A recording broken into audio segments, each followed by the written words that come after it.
শরীর খারাপ না, হ্যাঁ আমার খুব শরীর খারাপ লাগছে। শরীর খারাপ লাগছে? বুকের মধ্যে, তুমি বললে পরে বিশ্বাস করবে কিনা জানি না, বুকের মধ্যে এমন এমন করে ঠেলছে আমার, এতটাই শরীর খারাপ লাগছে। তুমি জল খাবা না, তাহলে কি করে হবে কে বাবা? বললো তোমাকে আমি জল খাই না?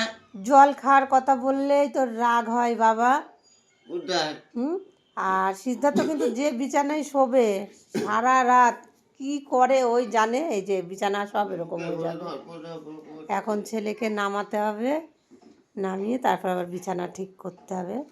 আর এই প্লাস্টিকটা পেতে দিই এই কারণে, ওর লাল পড়ে তো, যেন নিচের বিছানাগুলো যেন লালে ভিজে না যায়, ওই জন্য প্লাস্টিকটা দিই। আর বিছানা চাদর তো 2 দিন অন্তর অন্তর কেচে দিই ওর। ওঠো বাবা, ওঠো, উঠে জল খাও, দাঁত ব্রাশ করো, চলো আসো বাবা, আসো, চলে আসো, ওঠো শোনা, একটু ওষুধ খাও আবার খেয়ে।